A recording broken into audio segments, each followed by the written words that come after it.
Come and dream with me.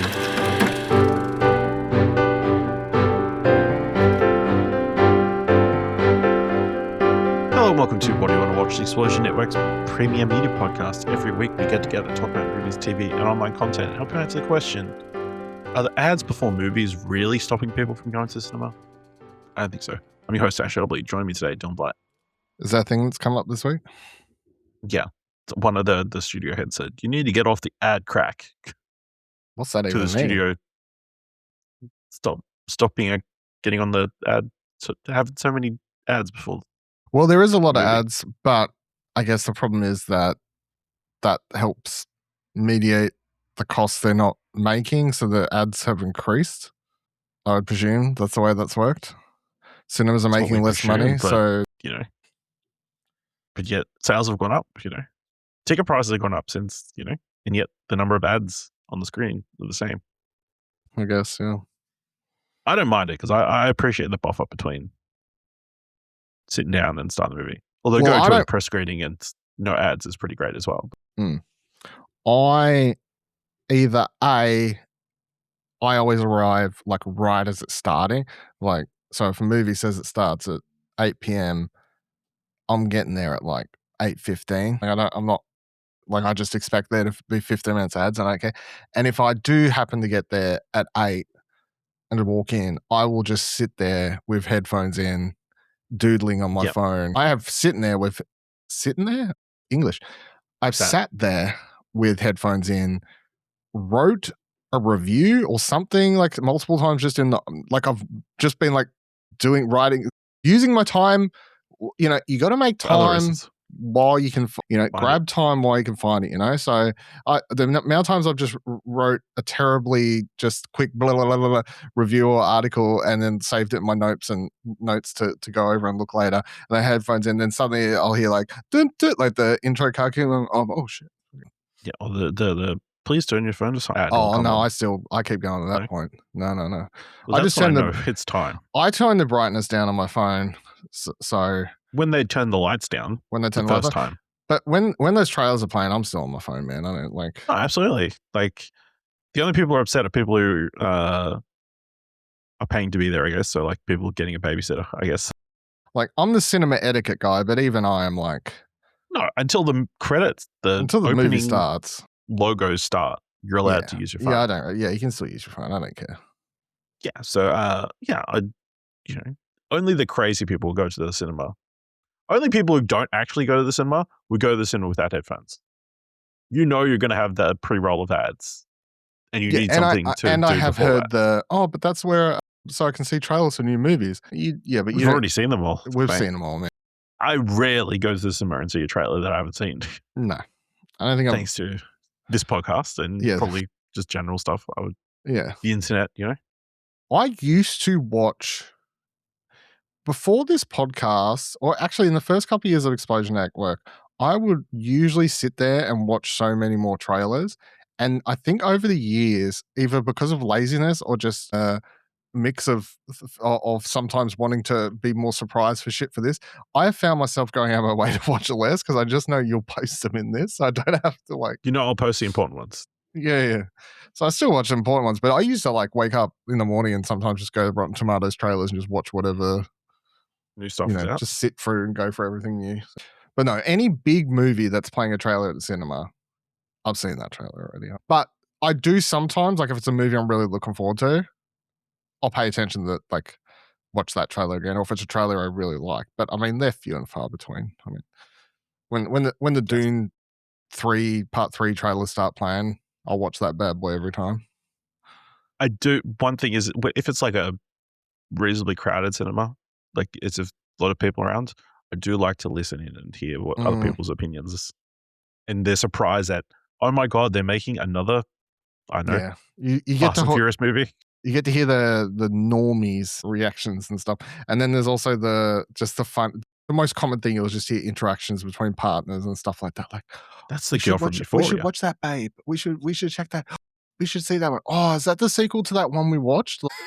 Yeah. And yet we've discussed it like for several weeks in a row on this podcast or elsewhere. Yeah. All right. Let's get into this week's episode of What Do You Want to Watch? Today we'll be talking about what's in our watch history. We'll be going over some film news, which will mostly be about the before-mentioned CinemaCon, giving you some thumbs for trailers and giving you this week's top 3. Kicking things off, Dylan, you went to the cinema to see Lee Cronin's The Mummy. I did see Lee Were you at Cronin's any point confused why Mummy. Brendan Fraser didn't show up? You see that tweet? And then people were putting on t-shirts.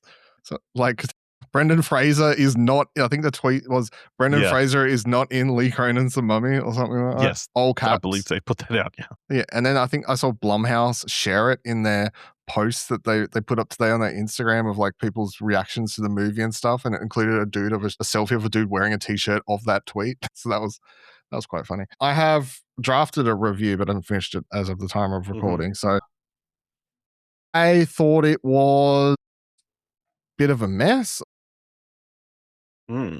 So Lee Cronin's The Mummy the name is sort of important because, I mean, it's definitely a different take on The Mummy. And I think the biggest thing about this movie is it's less trying to be The Mummy and more like that's just the setup to make a Omen, Exorcist, Orphan, I don't know, any of these children up to no good evil spirits in a house movie rather than what you would perceive a normal mummy movie. The setup is basically that, let me find the fucking Jack Rayner and Laia Costa play these parents. At the start of the movie, they're living in Egypt somewhere. I don't know, somewhere around there. I might have the exact location wrong, but either way, it's Egypt somewhere.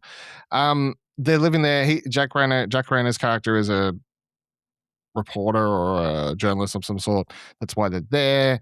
And then one day, the kid, Katie, goes missing. She's kidnapped by this woman. He chases after her, tries to capture her, but then lost, not to be found. We skip ahead 8 years later, and she turns up through a bunch of weird events, basically a helicopter dropping out of the sky, quite literally. And they find her, and they come get their daughter back. However, they're warned that, there's something's happened. We don't know what's going on. You look at her, she looks like she's been in the bath too long is what she sort of looks up. She skin is all messed up and everything. She looks highly malnourished. But the doctors all say that health-wise, all tests are done, she's perfectly fine. It's just more of a physical and mental thing because she's not talking either. So they bring her home. And in the 8 years since, they've also had another daughter, Maud, who Laia Costa's character was pregnant with when Katie went missing, and then the other child, Sebastian. So they bring her home, and it's like it's like return of your sister / meet your sister the first time. And they also live with Laia Costa's mother, so the kid's grandmother. So you've got a house. And then from there, it sort of is the more atypical play out of weird shit starts happening. They're trying to look after this girl, causes tumultuous relationships to start between the wife and husband, especially as he sort of becomes a bit more obsessed with trying to find out what actually happened to her. She doesn't really seem to care. She just wants to focus on making Katie right again. But Katie's definitely not okay. And the weird thing about this, I don't even think this is a spoiler, and because it's just a weird choice they sort of made. The whole marketing keeps having this what happened to Katie as a slogan. It's like, what happened to Katie is the title of the movie. What happened to Katie is she is Lee Cronin's The Mummy. There's no, it's not really I don't know why they're setting up what happened to her, Dylan? I guess that's the mystery, but I'm like, it's just, what happened to Katie? How did she become Lee Cronin's The Mummy? Well, watch to find out, I guess. So yeah, stuff starts happening. From there, it sort of eventually escalates into a rather intense finale. There's a mixture also of, what's her name? She's the best person in the movie, so I better call her out. May Calamai. She plays this detective who's looking into what happened to her back in Egypt, or where, I don't actually know if I'm getting that right still, but whatever. What's happening with her over there and trying to investigate. And she's honestly the best person in the movie. I think she gives the best performance, and the character's easily the most interesting. But so you get a little bit of in the back end of the movie, cutting over to her to see how her investigation is going, but most of it's sort of in the house and seeing that play out. The film coming from Lee Cronin, coming off Evil Dead Rise. Evil Dead Rises? Evil Dead Rise. I think it's Rise. It's not plural. Evil Dead Rise. There is plenty of gross out, shocking, disturbing, disgusting things that are in this movie. I've already seen some memes about a particular scene that was gross, even for me as someone who watches a lot of horror movies. And not that it was like particularly bloody, but just it gets into that element of just you're just like, that's gross. It involves toenail clippers. So if the meme for his last movie was people just post some pictures of cheese graters, this film, if you see people saying stuff about Lee Cronin's The Mummy and it's got a picture of toenail clippers, I think that was the grossest scene in the movie. And it wasn't even like over the top. It's just, it really makes sure you see what's happening. And there are some terrifyingly disgusting sound effects that are used during this particular scene. And there's a lot of other messed up shit. I was reading online after I watched it that there are people saying, yeah, people walked out of my cinema during this scene or whatever. Like, it's so if the goal was to gross people out and have them, you know, you get that shock factor for your movie, and that causes, you know, the studio can use that for promotion, really, and that spread of word of mouth. And then even if the movie's not particularly very good from a story and script perspective, which I don't think it is, but you will have people go out to watch it if that word of mouth spreads of, oh, there's some fucked up scenes in it. And people go watch it for that, which is, I mean, fine if that's what you're going for. There's some like inventive stuff in here that I hadn't seen before as well that was quite fun. There is a scene that involves a scorpion that I'd never seen done before that was quite fucked up as well. So there's some fun stuff in here if you're a horror fan. It's definitely not an Ashley Hobley film by any stretch of the imagination. But yeah, I think the biggest problem for me is just it's like 2 hours 15, nearly 2.5 hours. It is just so long for what's here. Like there is not enough interesting character development, or just meat on the bone to sustain this for nearly 2.5 hours. And I think that's my biggest problem. I think there would be a much better version of this movie where it just comes in at, you know, a sweet 90 minutes, or you can keep a lot of you can get to some of the more fucked up shit faster without making me feel like I should be caring more about the character drama that's happening, because it simply wasn't as interesting as I think he thought it was. So yeah, I know what score I'm going to give it, but I know it's worth watching for if you simply want to see some fucked up shit. But if you want an actual interesting mummy movie, out there. Yeah, for all the weirdos. If you want an interesting mummy movie, ain't it, bro? Were there any bandages? Hey, are there bandages? Oh yeah, there's bandages. There's bandages. Okay. Don't worry, there's bandages are a big part of the story. Aesthetic. Don't worry. Because there is looking for reading the classic scene of you got all the bandages and the dad takes a picture of them all because they got like writing on them, but he can't decipher it. And he takes it to, of course, the school professor, and then that dude has to help him decipher it. You know, like classic stuff. All right, it sounds like you had a lot of fun. But yeah, I hate nail clippers. Yeah, I don't even want to think what it could possibly. If I remember, I'll tell you exactly what happens after recording. I'll be fine. All right, I've got 2 shows that I finished watching, 2 medical shows that ended this season. I was talking about a medical movie right now, so that's fitting. Good transition. Yeah, kind of. It's all medical stuff here at the top of the show. So The Pitt, one of the best shows on television at the moment, came to the conclusion of its 2nd season. Still a really good show. It probably doesn't have that same shock factor that the 1st season had because of like bursting out the gates and being very, you know, something new and fresh, or like fresh, I guess.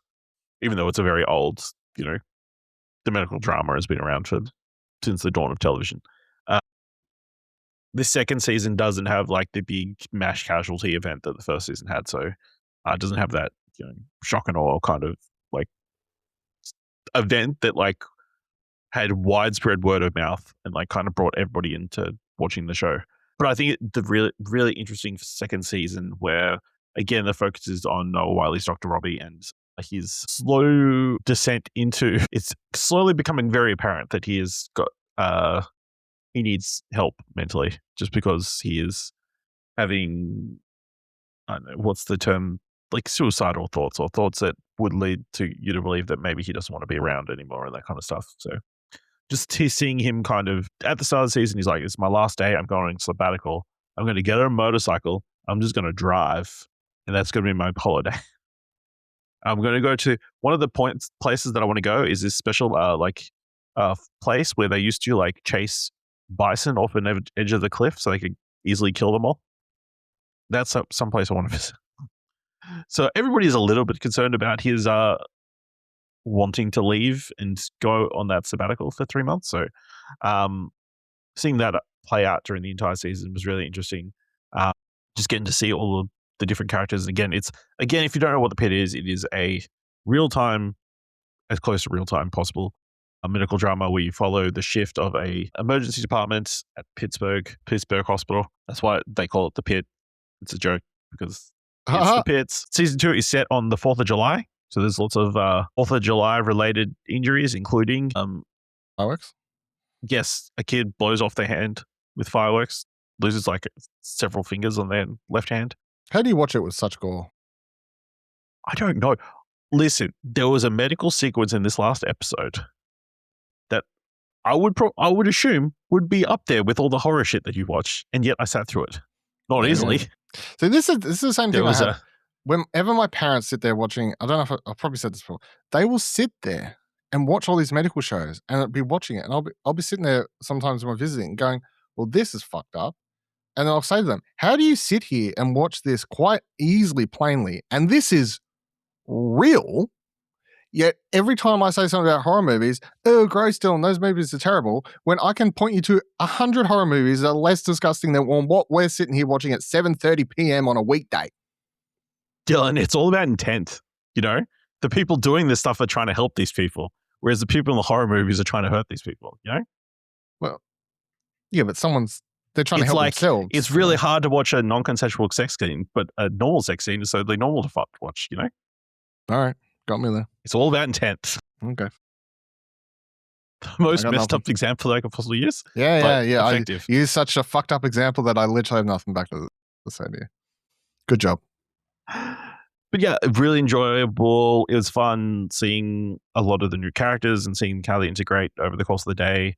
Highlight being like Nurse Emma, who's like first day nurse, who kind of is like this slight ray of sunshine amongst all these beleaguered, struggling people. Interesting storylines that like cross over several episodes, including like a person with lung cancer who's at the end of her life and like decides she just wants to, she's in a lot of pain and she's willing to take drugs that will stop her from breathing in order to stop the pain, and the course of her coming to dealing with that and like kind of saying goodbye to her family and that kind of stuff. That plays over. I don't know if you've heard this vocal sim, Baby Jane Doe, on the internet. Okay. No? What? Baby Jane Doe? Baby Jane Doe? Yeah. No, I have not. There's a abandoned baby who is featured in the ED like the entire season. It's become a stim, has it? Yeah. People like how Catherine Lanasa says Baby Jane Doe. I shouldn't watch it then because my brain is not attuned because I catch on to, I will pick up stims quite easily. And just say them. Keep fucking that chicken. Yeah, it's true. What else? We also get a little bit more. So we're dealing with the day shift. So it's all the day shift people that we get to know. But because the show runs for 15 hours instead of the 12 hours of the shift, you get a taste of the people who are on the night shift. And they're just way cooler. Maybe it's just because we get a slight glimpse of them. But obviously Sean Hattersey, who people have seen, he's kind of blown up. He was the guy in Radio Not 2, Michelle Gellar's brother. He's one of the main, he's the attending for the night shift. He's a very beloved character, despite being in like maybe 6-7 episodes so far. Fuck you. Audio people know what he just did. Audio people it's just know the what he fact just you did. said vocal stim, and I'm like, Yeah, just it's a good time. It's like, a build up over the course of the series. It's, I think, almost as interesting as watching the show is seeing the discussion around it, because this isn't like, you wouldn't expect the level of investment and discussion around a medical drama there is around the Pit. It's crazy. And like everybody at home being armchair doctors and that kind of stuff and try and diagnose what people's problems are before, or like theorize about thinking this is like a mystery box show and like how people's storylines are going to play out and all that kind of stuff. It's like pretty insane how focused the show, I guess, is, on top of all the crazy ships that, are part of the show naturally. So yeah, Pitt season 2, really enjoyed it. I believe they're going to get into season 3 production soon, with the aim to have another season out in January next year. So great to have a show that comes out regularly. Lots of episodes and regularly, like clockwork. It's crazy. And then I also finished the second season of Scrubs. The 10th/1st season of Scrubs. I don't know what they've officially decided this revival What's is. IMDb say? Let's have a look. They have it as a Wikipedia says 10, which is, we know, number one movie resource. IMDb is treating it as a separate title entry. Yeah. So who knows? But yeah, we pick up, I think, what they say, 17 years after the events of the 8th season of Scrubs, which is what they're deciding is canon. JD is now the chief of medicine at Sacred Heart. We get to see him dealing with that and then teaching a new bunch of interns, the ropes. Yeah, I mean, it's really great. It feels like the old show, other than everybody is older and thus a little bit more mature. Sure, there's still the like ridiculous, antics and dream sequences that JD has and that kind of stuff, but they deal with how difficult it is to like date when you're that age and stuff, and then dealing with kids. And one of the big episodes is like Carla, one of the nurses, is like starting to go through menopause and that kind of stuff, and like having all these mood swings, and everyone around her deals with it and how she's struggling to deal with it as well. So it was really cool to see all these characters again. I really love what they chose to do with John C. McKinley's Dr. Cox, bringing him back for the final couple episodes.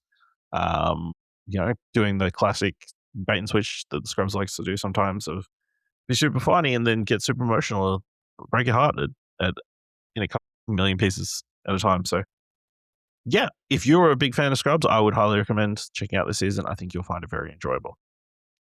All right, let's move into the mandatory Netflix segment of the show. Dylan, you watched a new movie on Netflix, Roommates, as I like to call it, the Nepo movie. Nepo? Why? Just because it's got the Sandler?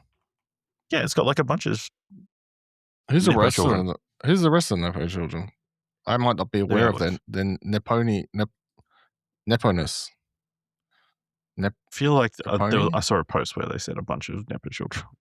Every Nepo baby in Roommates cast. The fact that there's an article called that. That says a lot, actually, yeah. That does say a lot. Adam Sandler's daughter plays Devon. Laura Dern's daughter plays Olivia. Who's Eddie Murphy's daughter plays Emma. I don't know. Tim Hillary's son plays Christian. Martin Scorsese's daughter plays Ellie. Yeah, I did spot Martin Scorsese's daughter in it, yes. Chris Rock's daughter plays Zola. That's it. Yeah, okay. Yeah. Okay. That's not, to be honest, none of those are the main cast members and none of those names ring a bell. So it stars Sadie Sandler and Chloe East, and they basically, Sadie Sandler's character, it's a leaving high school, moving to, what do they call it in America? College? Uni. College, right? Yeah. So she's moving to college. She doesn't have a lot of friends. She's sort of scared of going there. She goes to, so Devon goes to this like get to know people thing or something. Anyway, she meets Chloe East's character there, Celeste, and they sort of make friends. So they agree to be roommates when they get to college. And then when she gets there, she thinks everything's going to be honky-dory great. But then Celeste turns into a little bit of a nightmare for her. There's very different personalities. Devon is more of the proper homework school girl doing things right, and Celeste is I stay up to 3 a.m. and bring guys back to the dorm room to fuck, and I want to go out partying and all this sort of thing. So Devon thinks she wants to be friends with the cool girl, but does she really want to be friends with the cool girl and all the effects that come with it? It's sort of, I don't know, fits into that. It feels 90s-ish inspired, I guess. You're going to get, obviously, Mean Girls, Clueless, shit like that, I guess, is gonna, but like of a new age. You have the family of Sadie Sandler, is played by Natasha Lyonne and Nick Kroll, so they make for a bit of fun together, an interesting, fun pairing, and together with them. Carol Kane appears for like 10 minutes in it, but she's great, as she is in most things, as like the grandmother at one event. Megan Thee Stallion shows up at the end for like 5 minutes, but it was good to see her, just as a random side note for this. The whole film plays out with this like principal head mistress. I don't know how the schools work in America. She's like telling off these other two kids who have been fighting at school, and she's telling the story to them of Celeste and Devon as like a moral story about why people should learn to talk to each other instead of just hiding their feelings or not communicating properly, and thus leads to the events of this movie, which just unravel further and further into sort of these two wanting to kill each other to a degree. I thought it was a bit of fun. It's nothing, I mean, it's definitely not super memorable. You're not going to I don't think it's going to be anyone's new favorite of this genre. But as far as the type of film that Netflix likes to have, which is you can put it on in the afternoon and watch it, and it's fine. I definitely think it fits that well. It's definitely, it's not, I don't know, it's not offensive. I don't know, I enjoyed some of it. Obviously, this cast was a bit of fun and had some decent jokes in it. It's fine. It's okay. It's got an audience. Okay. All right. And you also watched the latest Untold documentary, The Shooting at Hawthorne Hill. Yeah. This one is really interesting because this one follows, I don't have the people's names in front of me, so fucking hold on. Can I find them? Untold, The Shoot.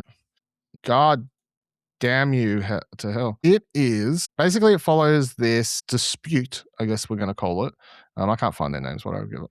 Dispute between this woman who she comes and basically signs up for a like horse equestrian school thing that's run by this dude who was like an Olympian for equestrian, whatever the actual name is. It's not equestrian, it's got another name, and I looked it up before and now I forgot.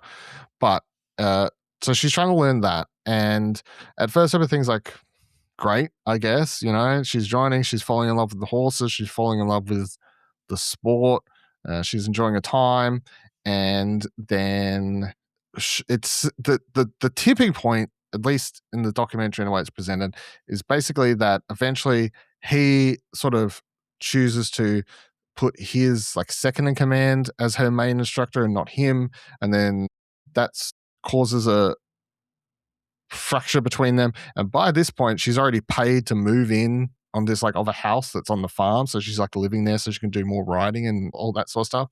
And then their relationship just spirals into all sorts of hell, and it eventually leads up to a day in which he shoots her twice, point blank. And none of this is, it's always weird to say spoilers for true life things, but because the other interesting thing about this one, and what really makes it stand out, is both of them are in the documentary. So you have interview the woman who was shot, and get the thing, she's in it, being interviewed, talking about it, and the guy, he's also in it, talking about it and his events. Because what he ends up doing is he pleads insanity for the events, and he does 2 years in jail, but then he's out after that.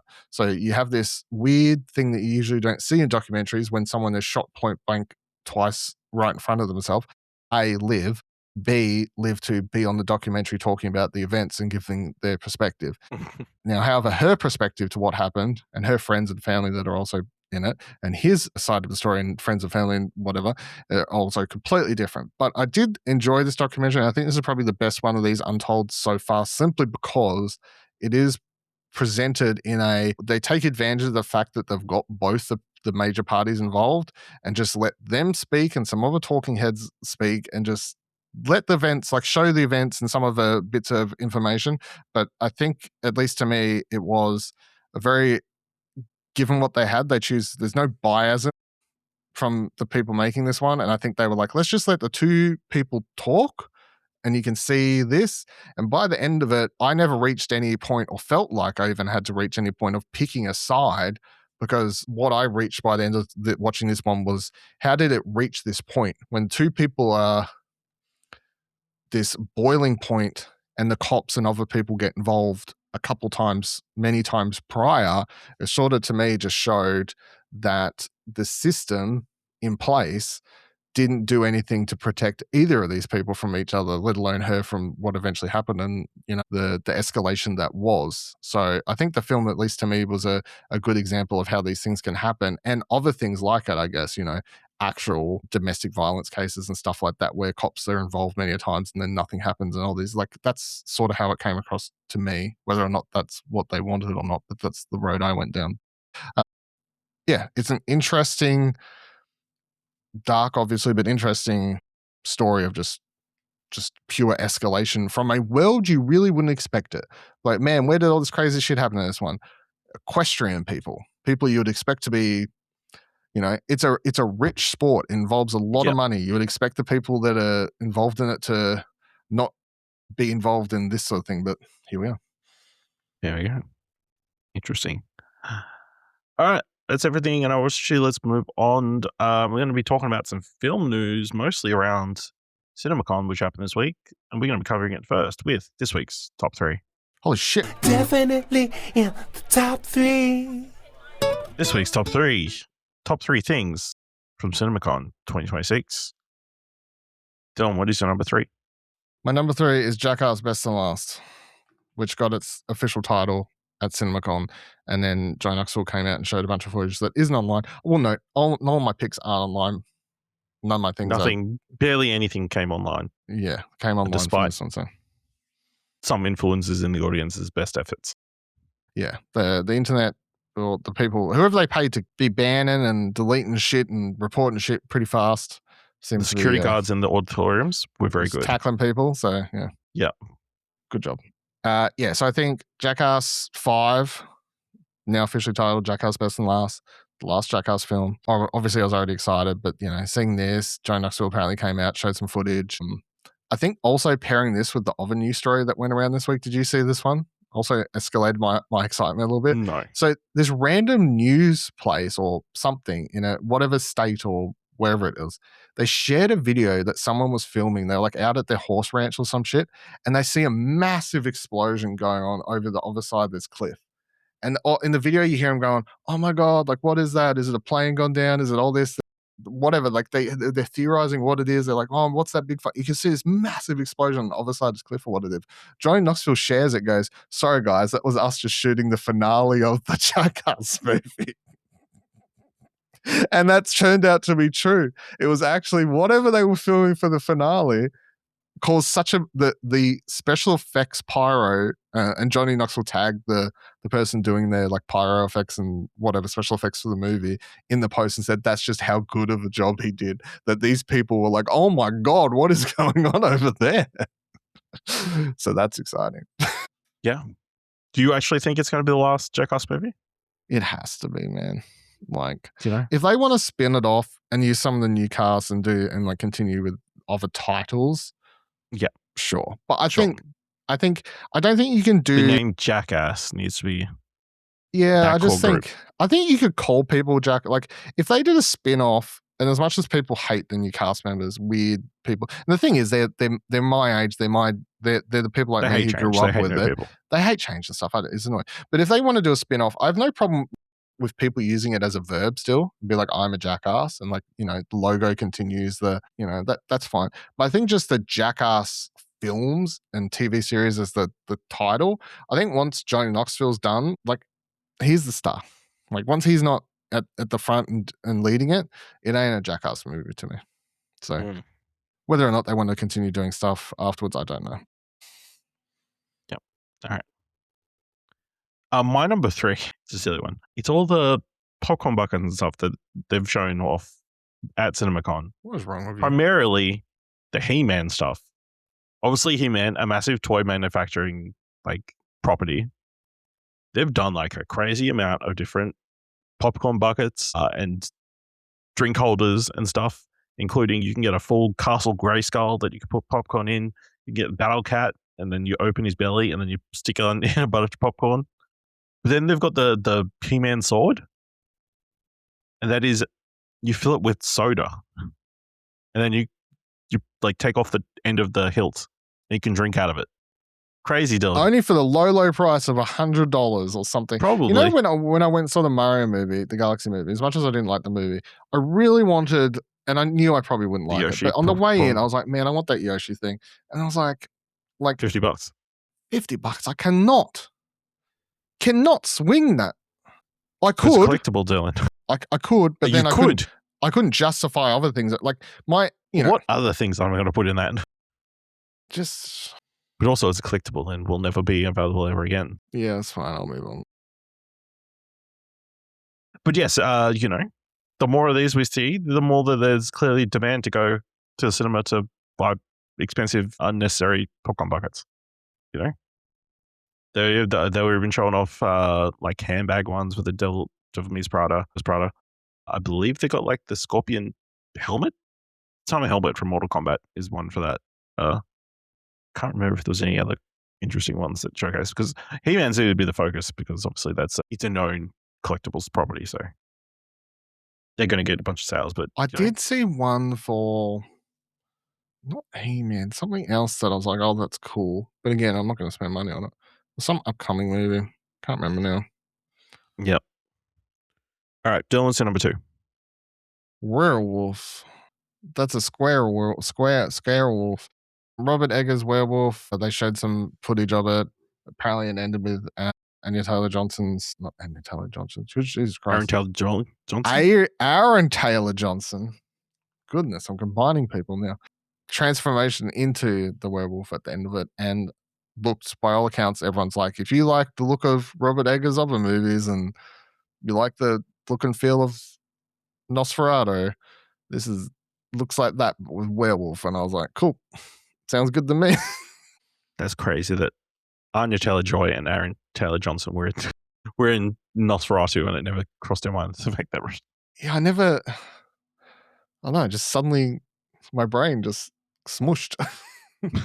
All right, my number 2, the Godzilla Minus Zero teaser that got sent around. Actually did get footage of it, like just a sneak peek at, you know, that taking place 2 years after the -1. It looks as good, if not better. And then the little tease that it looks like Godzilla's coming to America at the end of the teaser. You know, again. Gonna fuck up these Americans who keep bombing him, you know? They deserve it. So yeah, it looks really cool. I'm excited. And that's coming November, I believe. So very keen for that. Dylan, was your number 1 thing from CinemaCon? Evil Dead Burn. As much as I just talk crap on Lee Cronin's The Mummy, I did very much enjoy Lee Cronin's Evil Dead Rise. And although he's not doing this one, it still has my excitement for the franchises there. There's like, apparently they showed a bunch of footage, a little bit, talked about it. So this one's like all set in the house. There's also, I was reading that people are saying that the house has been confirmed to be the same house that's seen in the Ash vs. Evil Dead series, which is also quite interesting, because these movies don't usually do a lot of continuation or referential stuff in them. They're always like usually self-contained. But if that's the case, it could just be a fun little tidbit, because that house is like, I don't know, it's like a center point for evil spirits or some shit. I don't know, it's been ages since I watched the show. Like maybe that's why they chose it, but it'll be interesting if they're doing some like proper crossover continuation stuff. But yeah, it's back to people trapped in a house with evil spirits coming for them, and it's going to be fucked up. And I'm very keen. I can't wait. How do we step it up from a cheese grater? That's the question we're all asking, you know? Yeah. Maybe we can just move away from that. It's just pillows. Soft things. You know, I don't know if no you harm. I don't know how this. It's hugs and kisses and cuddles. I just realized I've got my Evil Dead collection book right above my head there, next to the Art the Clown. There's my Evil Dead book. Necrom. My number 1 is the confirmation date for Spider-Man Beyond the Spider-Verse, the final film in the trilogy. They've currently got it dated as the 18th of June, 2027. I can't guarantee that it's actually going to come out on that date. They could definitely still push it, you know, but Neither could they. yeah, I mean, at least we got hope for something. We can like start hoping that it's going to be only 1 year away to get the conclusion of this story. So I'm very pleased that they've at least given us that, especially Across the Spider-Verse was 3 years ago. That's crazy. Oh, so long ago. And the fact that it ends on a cliffhanger. You know, What? it could have been worse. Could have been about to fall off the edge of a cliff, and then Gal Gadot shows up. Yeah, could have been worse. Gal Gadot shows up is a statement. Man, have you seen that movie that Sung Kang's shooting? No. He's shooting I don't know if it's got a title. I wonder if it's got like an actual title. If I have a quick look, so I've seen people like posting videos of him like out shooting it, like just on because my TikTok feed knows what it wants to show me. Apparently it's called Drifter. That's the actual title of the movie. I don't know if I heard of this. Yeah, so he's starring in it, and he co-wrote it, and he's directing it, and it is about what's the synopsis here? It's got a synopsis. A lonely custodian discovers purpose and community when he enters the world of competitive drift racing. Okay. So I was going to ask, what kind of drifter is he talking about?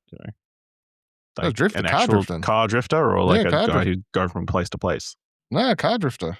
That's why the people keep he's like out filming the movie, and people get just posting videos because, of course, it's like him leaning up against cars, looking cool and stuff, filming the movie. And everyone's like, "Oh my god, new Fast and Furious!" Nah, he's making his own car movie, bro. You don't know. It could be the unofficial Fast and Furious movie. Just like, I think so. what's the one we watched?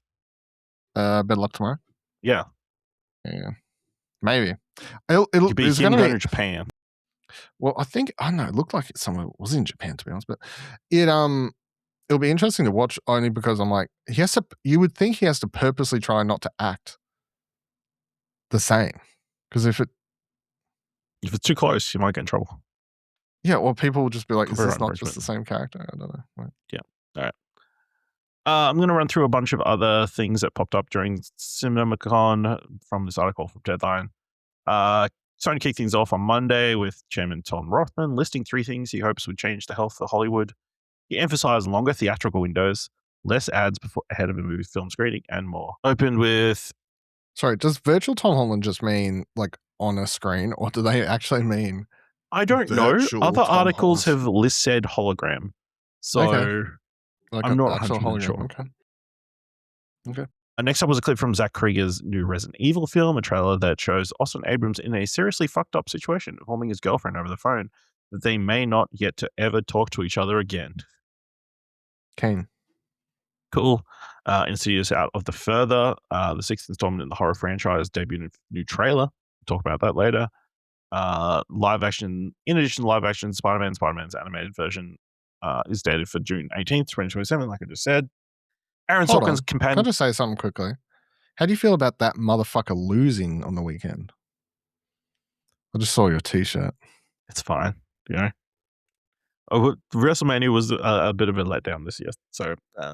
Was it? Yeah.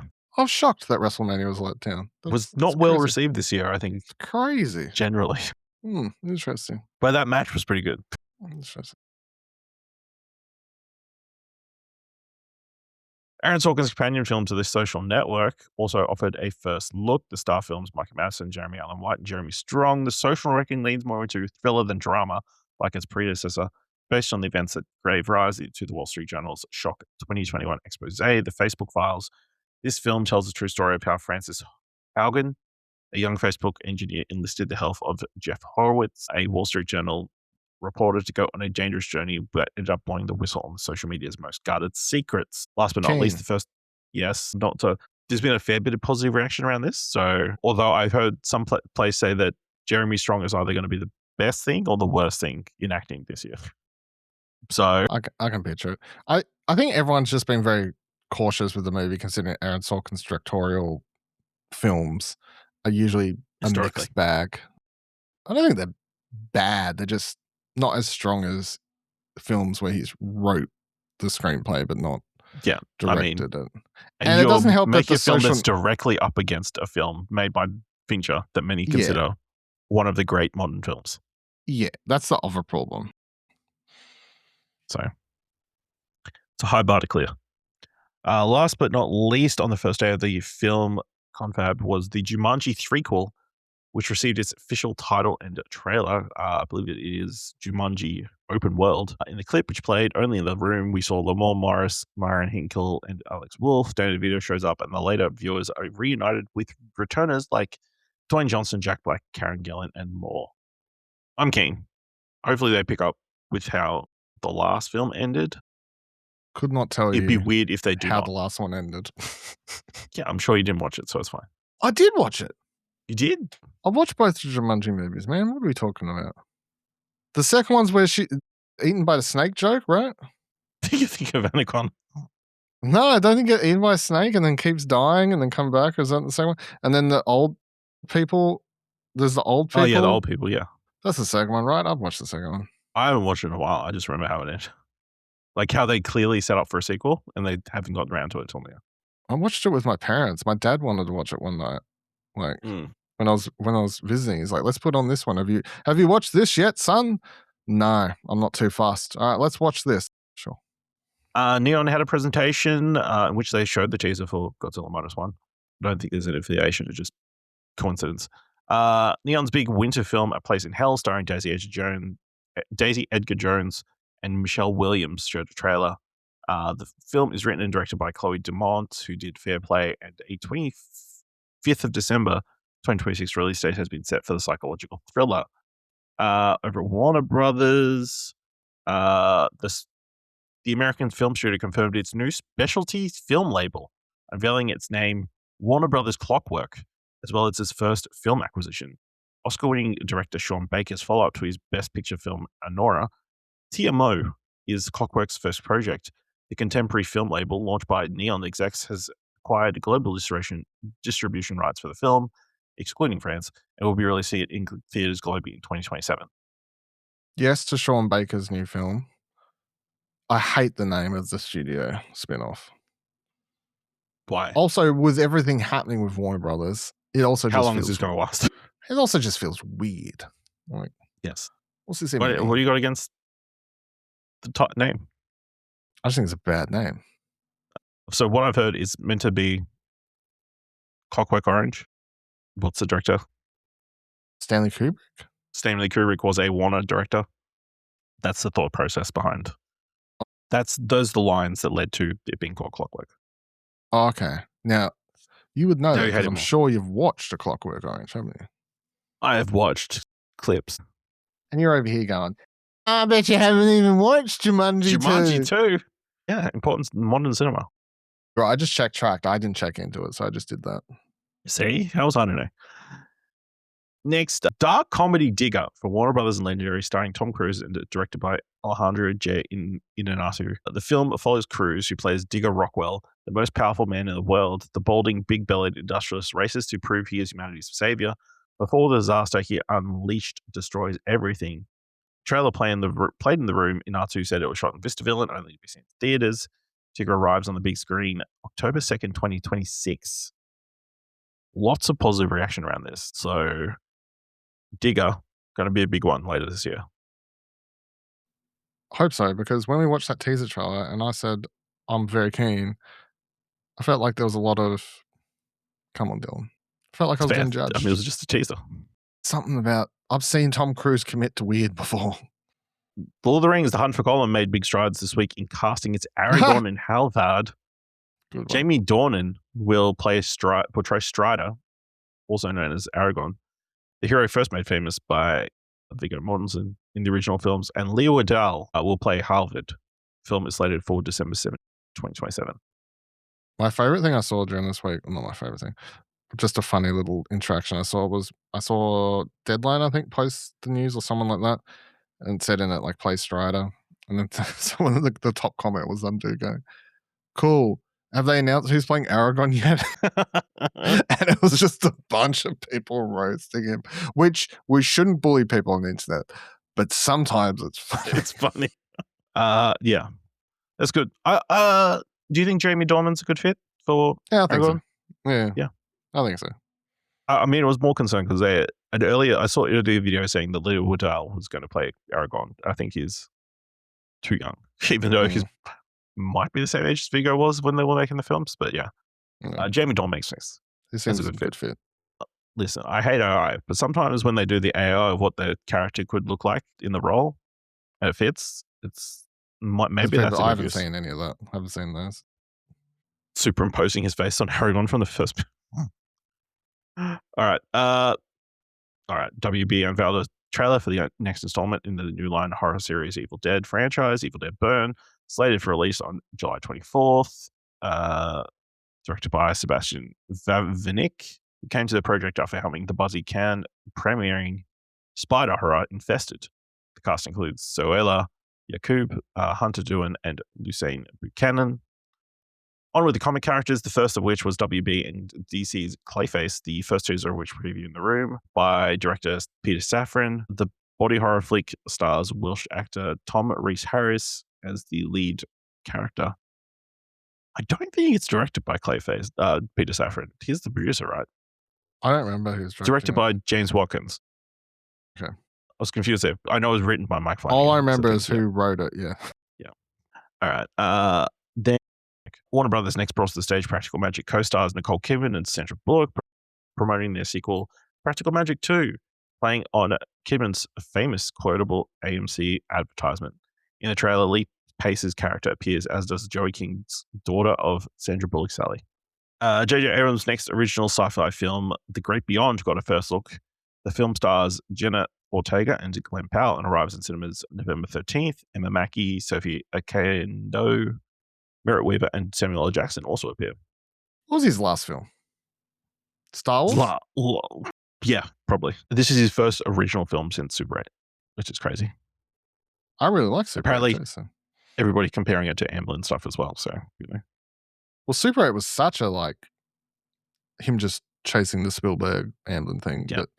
But I really want to make E.T., but I can't get the rights. Warner Brothers wrapped up its presentation by showing the first 7 minutes of Dune Part 3.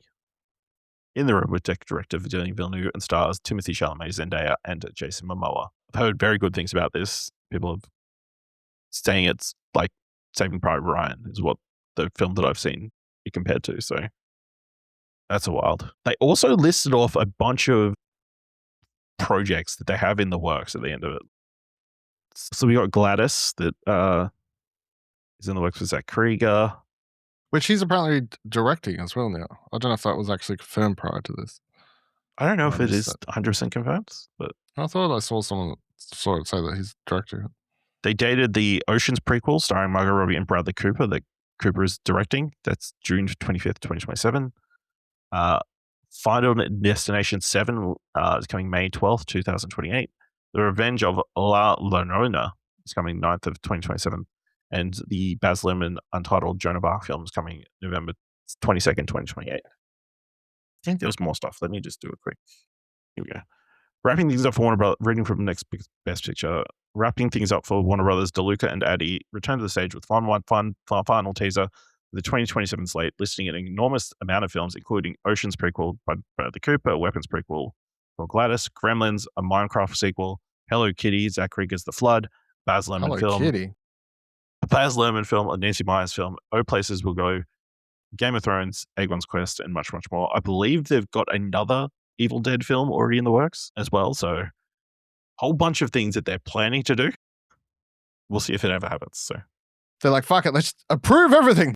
let's just list all the things that we want to do. And then when they come in, we'll go, you don't want to like cancel all these projects. It'd be like really bad. It would be a bad look, wouldn't it? So, all right, over at Universal, it began with Outer Banks star Jonathan Davis and Snoop Dogg take to the stage to talk about an upcoming biopic in which Davis portrays the rapper, directed by Craig Brewer.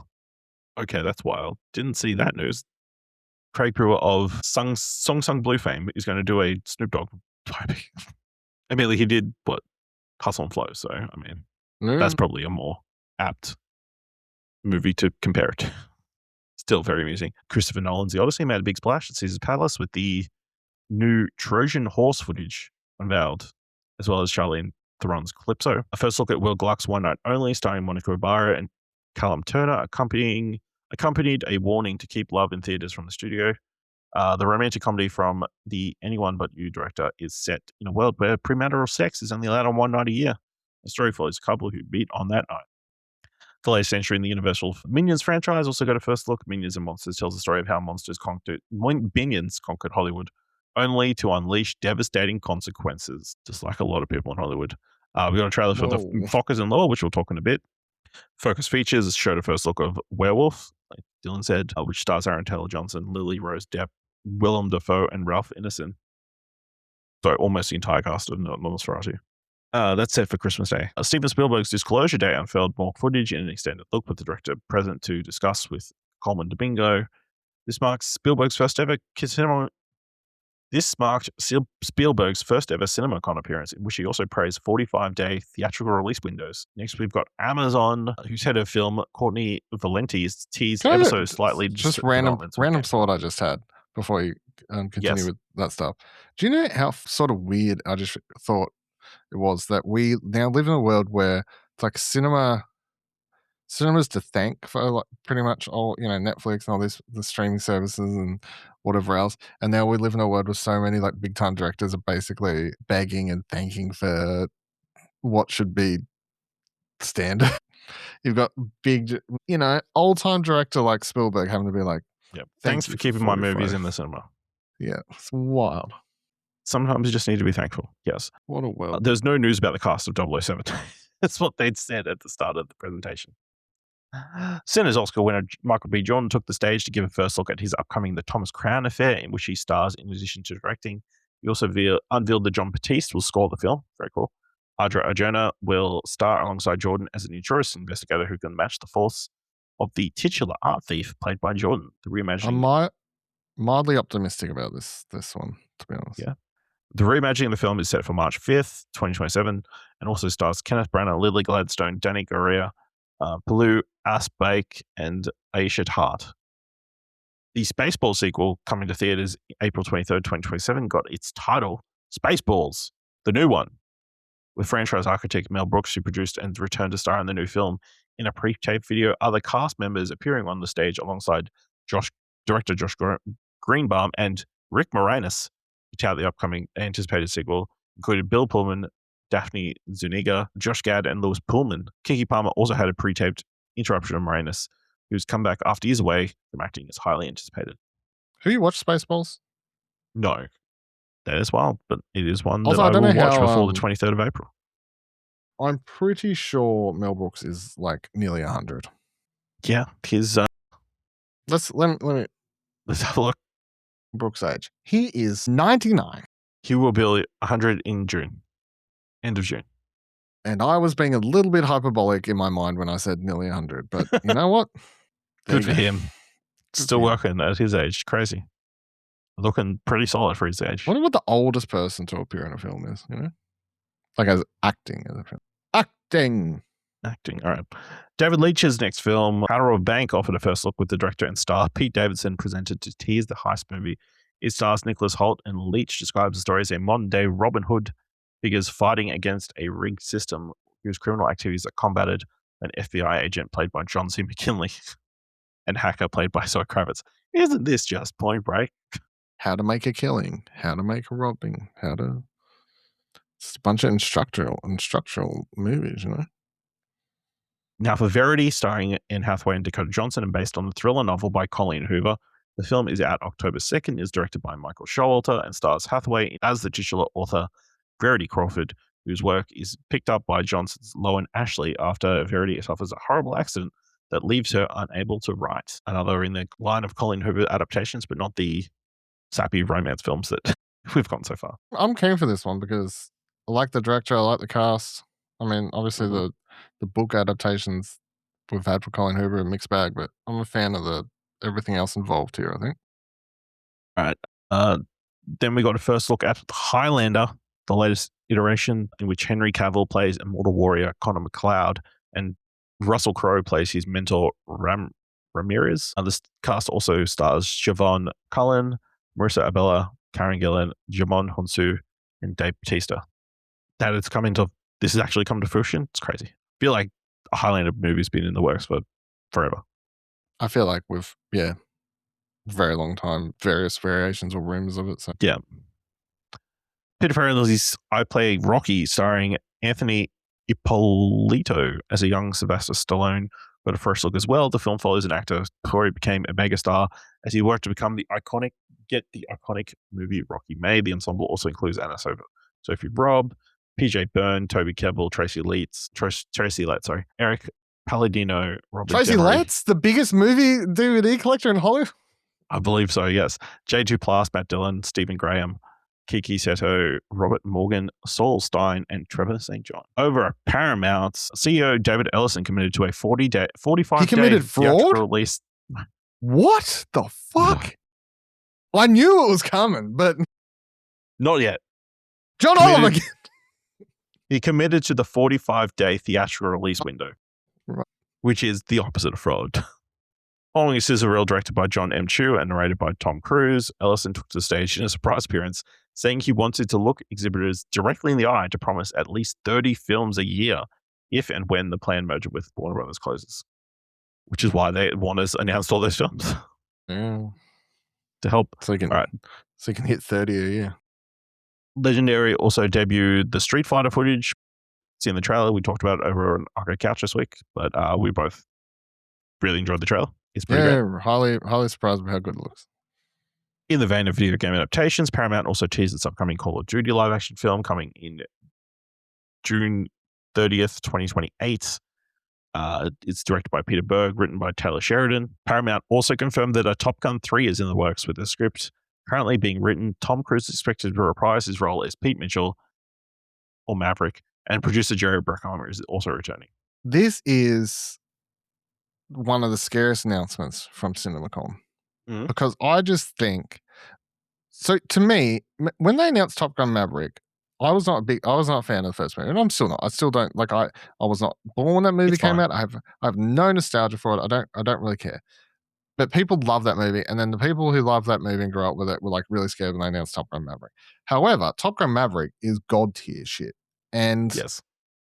is a cinematic experience that is like probably I can't think like was probably the last movie that came to cinema. So I was like, that is a if you missed that in cinemas, you didn't watch this movie probably. Like you missed out on how that was meant to be watched. I And mean, Dylan, it saved cinemas, remember? I mean, yes. Thank you, Jim Joppity, Timothy Cruise. It's just such a bar that I'm like, to do another one, Crazy. I don't know about that. I'm open to it, but But yeah, how do you top that? No?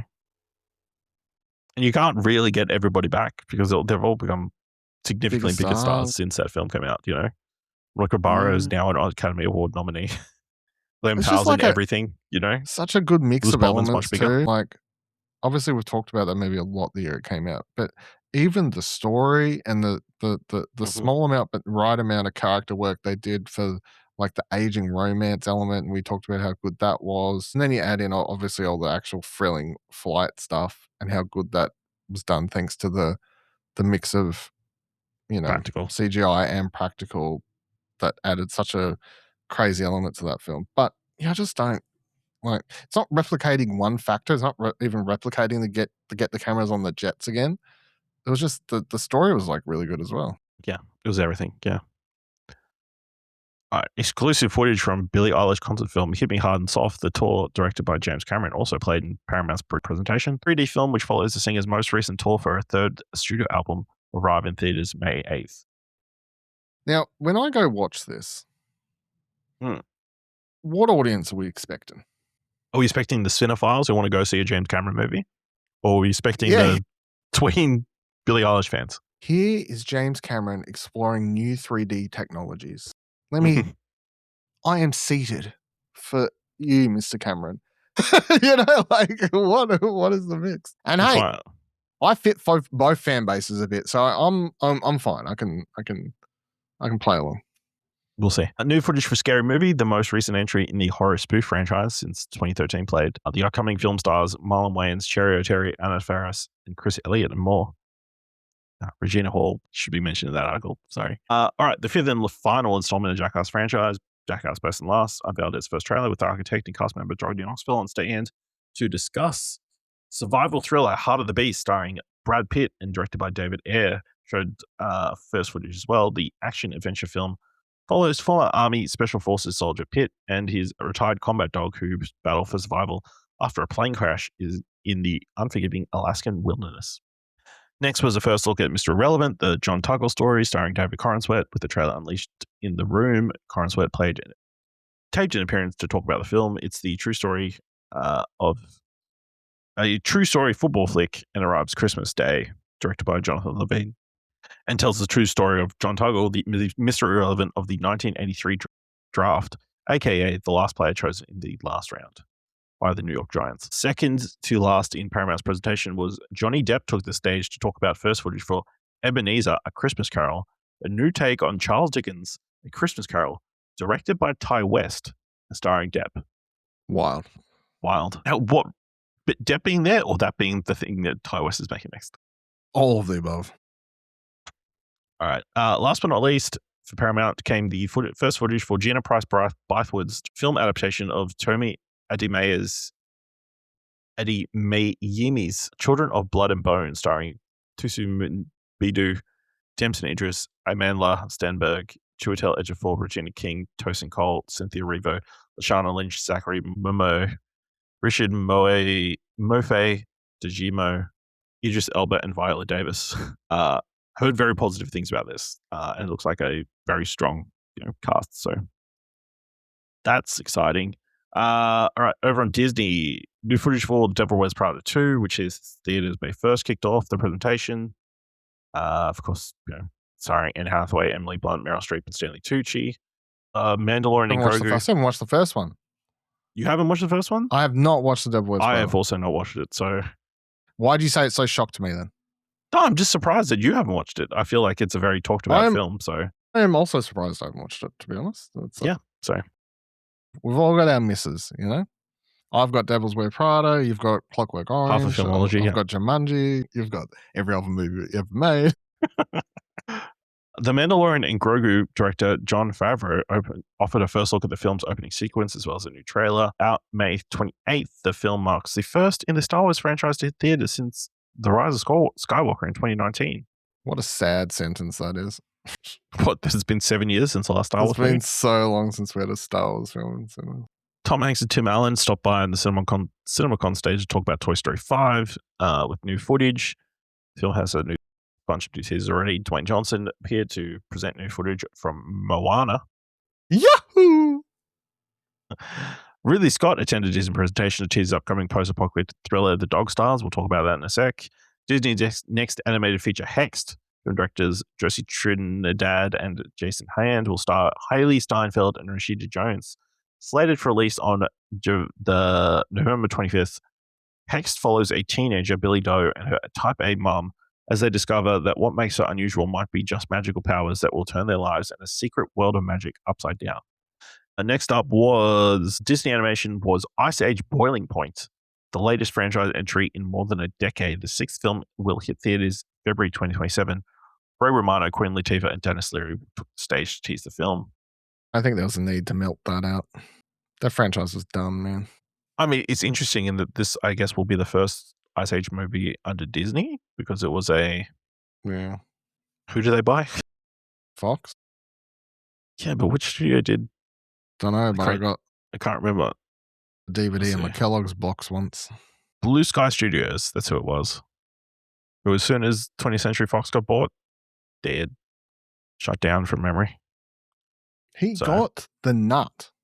Or the acorn. Acorn. He always got the acorn.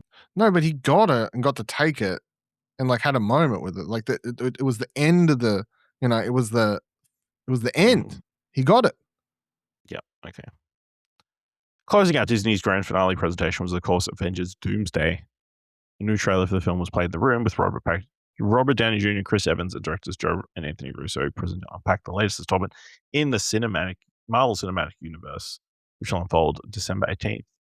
Currently still alongside Dune Part 3. A trailer.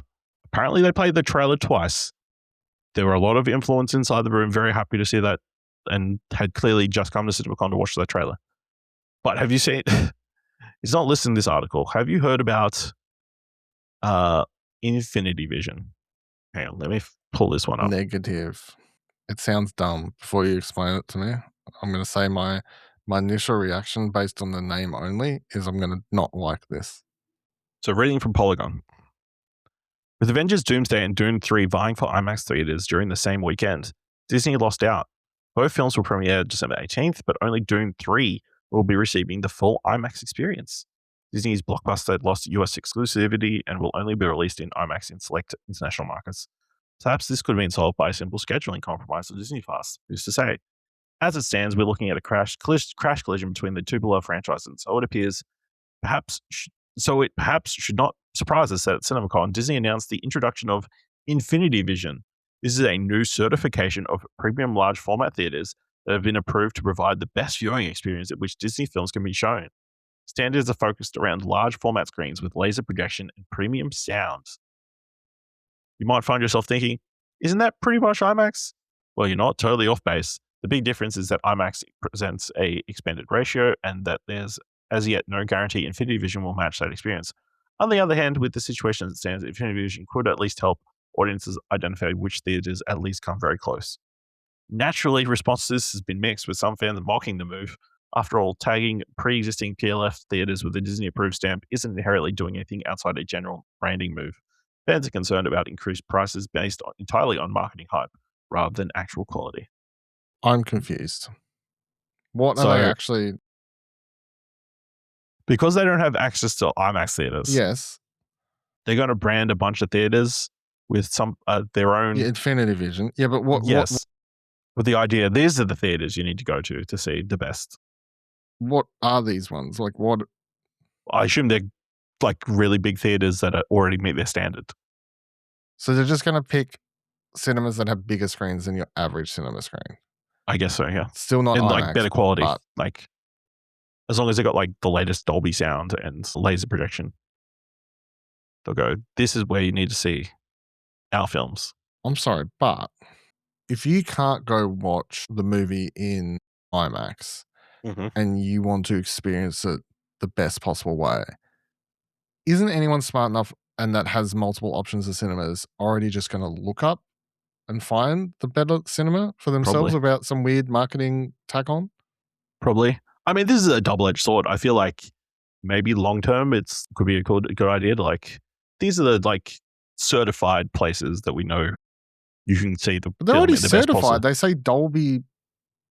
You know what I mean? Like they're already... Yeah, I know, but it's like certified by OpenCritic versus certified by Rotten Tomatoes. It's like, it doesn't really make that much of a difference, but you know, it's certified by multiple places. But the fact that it's being released this year, tied in with Avengers Doomsday, I mean, it's called Infinity Vision, Avengers Infinity War, or Infinity Saga, you know. It feels like a very much a save face for the fact they don't have any IMAX screens when Doomsday comes out later this year.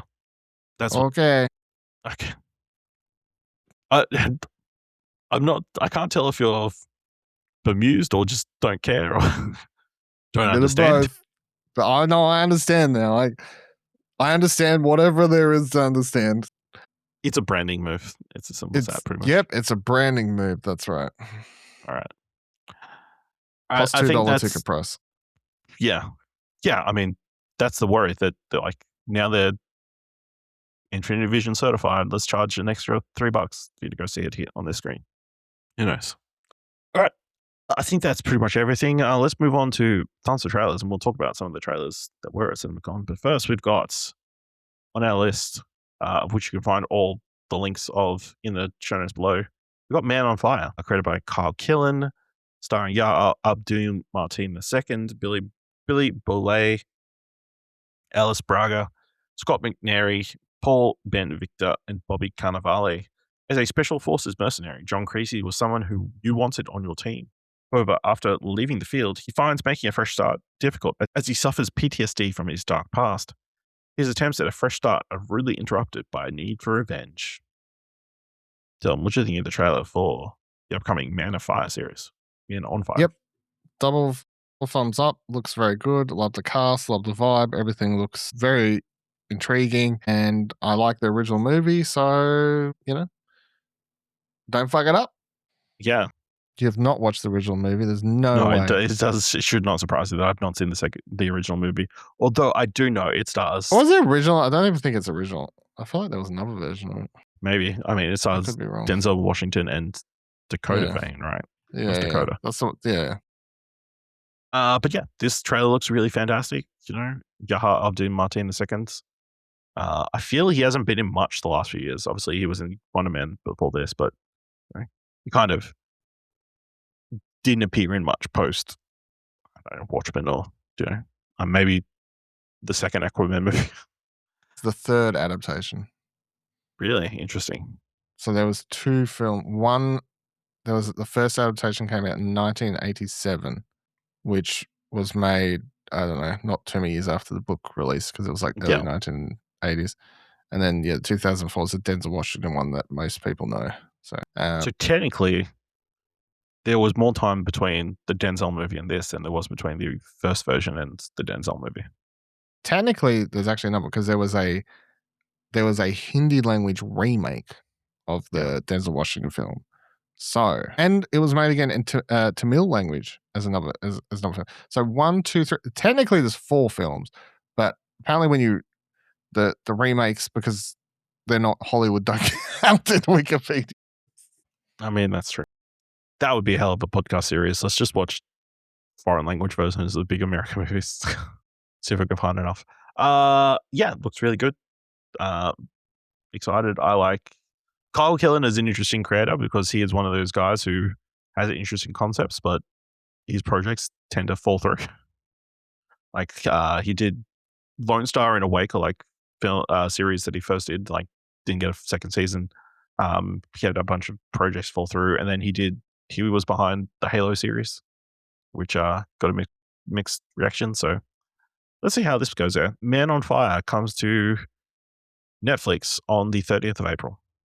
Next trailer is for Insidious, Out of the Further.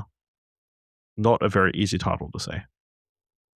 Directed by Jacob Chase, starring Amelia Eve, Brandon Pereira, Maisie Richardson Sellers, and Lynn Shay.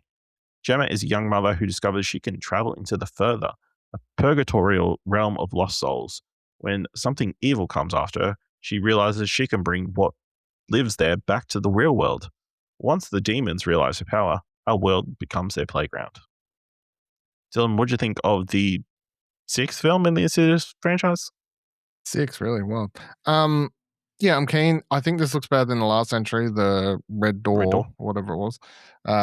This director, Jacob Chase, I watched and reviewed his 2020 film Come Play, which I thought was interesting, but had some critiques about it. But I still thought that was Gillian Jacobs starring one.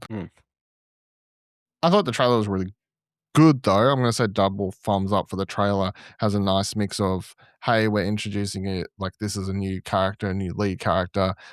Yes, there are some elements here that you know. Yes, there's at least one character here that's in every of these films, the only connecting sort of fabric. But and then we're going to add in little teasers of elements that, the little bit of the tiptoe through the tulips kicks in there for a hot second for, swinging back to the first film. And just seems to be upping the ante a little bit because she's bringing back with her ability, as it's explained in her trailer, her ability to bring them back to real life, whatever.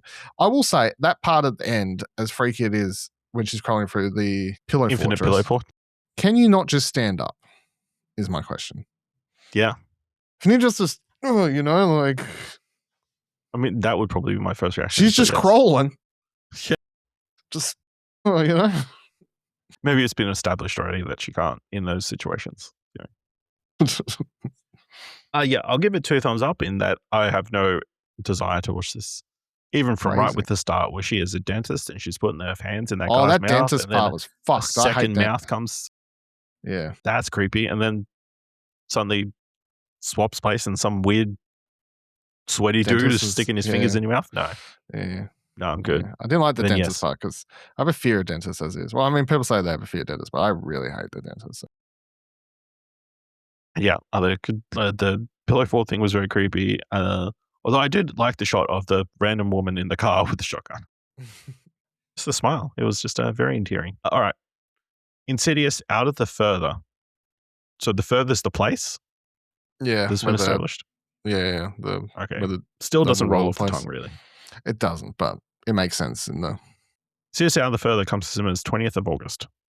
Next trailer is for The Dog Stars, directed by Ridley Scott, starring Jacob Elordi, Josh Brolin, Margaret Qualley, Alison Janney, Guy Pearce, and Benedict Wong.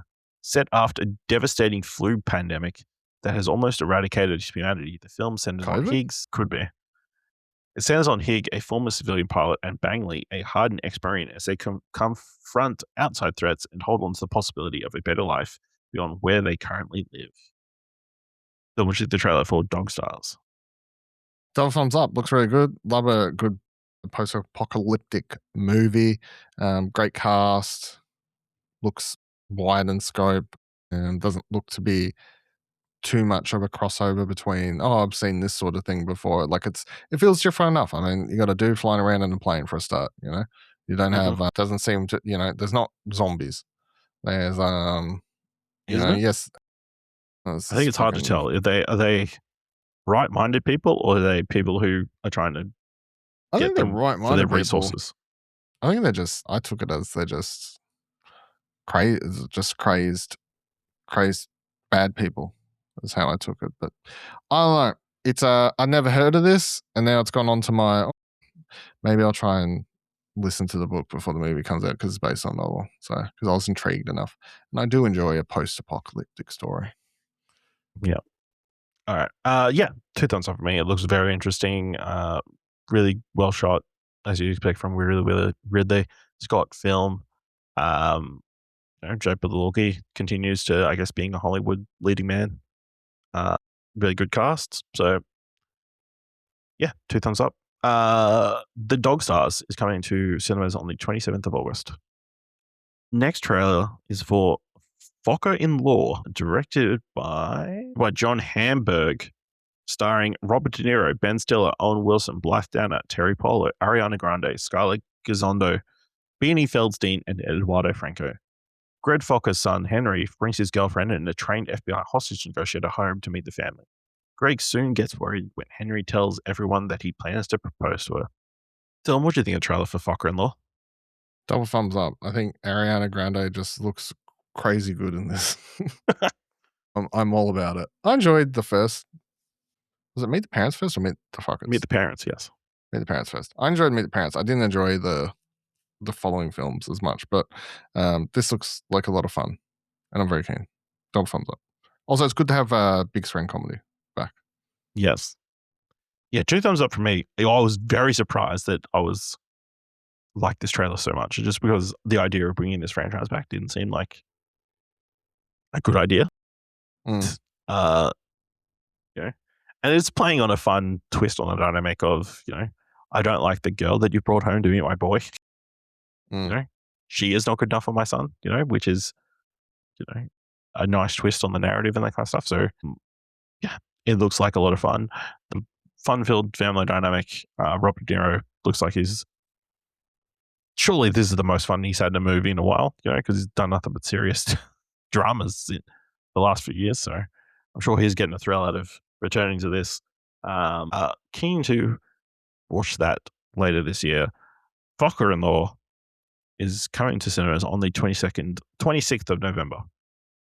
Just some quick, before you move to the last trailer. The Dog Stars, or as it's listed here, The Dog Stars, the hope-filled story of a world changed by global catastrophe, is 48% off on Audible as of the time of recording, which means it'll cost you $14.90. I brought it. Okay, cool. At that price, I don't know, what's 48% off. What's the standard price for a book on Audible? Audiobook on Audible. It's like $30. I don't really buy them usually because I just pay for the subscription thing and then use the credits. Yeah. But when it's 48, I got one credit sitting there, right? It said I had one credit available and I said, or I could have something for 50% off. Like what? 50% off. I'm just going to pay the $14.95. I'll save the credit. Okay. Save it for something that's not on sale. That's right. You got to be careful to use these credits wisely, Final trailer for this week. The Hunger Games, Sunrise on the Reaping, directed by Francis Lawrence, starring Joseph Zeta, Jesse Plemons, Ellie Fanning, Kieran Culkin, McKenna Grace, Whitney Peake, Maya Hawke, Kelvin Harris Jr., Ray Fiennes, and Glenn Close. Taking place 24 years before the first film, the young Hamish Abernathy is selected to compete in the 50th Hunger Games, also known as the Second Quarter Quell, with the Quells held to mark each 25th anniversary of the capital's war victory over the districts, which adds a twist to the annual Hunger Games rules. For the 50th Hunger Games, each district of Pan Am must send twice the number of tributes to the capital, who will fight to the death in said Hunger Games. We talked about the teaser like late last year, but Dylan, what do you think of the first full trailer for the Hunger Games, Sunrise on the Reaping? Yes, double thumbs up. Looks really, really good. I'm super keen. I just love how Francis Lawrence has sort of just hit a thing where he just like keeps making these movies. And it's like every time he gets to iterate. It's been pointed out he's done 5 of the 6. Yeah, wow. But I mean, also the cast in this one is just absolutely stacked. Mm-hmm. Insane cast, I think. Like the cast is so good that it would also, it nearly is like you'd think it's the hype, the hype and height of this franchise, which it's not, but the cast is really that good. Kieran Culkin as Caesar Flickerman. Yes, is young Stanley Tucci. Kaiser? Young Stanley Tucci. Love that. Also, Elle Fanning as the young Effie Trinket. Also love that. The guy playing Hamish, I didn't see enough. He looks fine. But everyone else, like McKenna Grace. Also looks great. I mean, obviously in the rough finds as President Snow is just yes, that last line. Love that. Double thumbs up. Yep. Yeah, 2 thumbs up. I like after watching this trailer, I was like, fuck, I can't wait to rewatch those movies, which we're planning to do later this year for content. The last one was really good too. So, I mean, yeah. Just trying to remember who all the characters are as well. So, yeah, it looks really fantastic. It's got different color scheme than any of the ones before as well. Like very colorful and bright. Interesting. It's very like a midsummer. I mean, it definitely gives Midsummer at least the initial grounds that they're going to be competing on, and knowing that I guess the theory is that every district will send 4 people instead of 2 is what they're saying is wild. Yes, I'm very keen to watch a bunch of young people murder each other for rich people's amusement. Real departure from the real world. Yeah, I was about to say, that doesn't happen in the real world. Crazy. All right. The Hunger Games, Sunrise on the Reaping, is coming to cinemas on 8th of November. All right, Dylan, this week, what do you want to watch? I was trying to decide on this before. I was trying to have a look while you was talking about something else over there. But I think sticking to my rules was the problem this week, because I actually think the movie I'm going to pick is Apex, which comes to Netflix this week. So that's going to be my streaming pick. So then picking something that's coming to cinema is a bit hard. It's very hard. I'll try not to do this because it's not as exciting, but I'll just pick Exit 8, which I've already watched and I thought was fine. It's very different. It's based on a video game and not in the way that you'd expect, but I mean, it's a weird enough movie you can just go watch. So if you want to go watch something just a little bit cerebral and odd, I would recommend that because there's not a lot out this week. So yeah, sure. Exit 8. I'm going to say movie-wise Beast, which is a sport MMA film that's coming to cinemas starring Russell Crowe, Daniel McPherson, Luke Hemsworth. Pretty sure it's at least co-produced in Australia. So, but it's sitting at an 82 on Rotten Tomatoes at the moment. So, I would say that would be my pick for the cinema this week. On the TV front, there is surprisingly a bunch of interesting things coming out. I will say Running Point Season 2. Running Point, I think, is a very fun comedy series about Kate Hudson running a basketball team. I guess technically an NBA team, but it's not really an NBA team. And the fun dynamics related there, and very much a retail, like it's very much based on the story of the LA Lakers and Jeannie Buss, the former owner of the Lakers. Also, the Stranger Things animated show is coming out. Stranger Things Tales of 85. That'll be interesting. Half Man, the what's his face? The baby reindeer creators who show. Something Gad? Is it Josh Gad? Richard Gad. Richard Gad. I want to say. That's Josh Gad is Olaf. There we go. Okay. Richard, that might make more sense then, yeah. There was one more thing, TV-wise. Done enough. No, that's enough. You just too many things. Saying everything.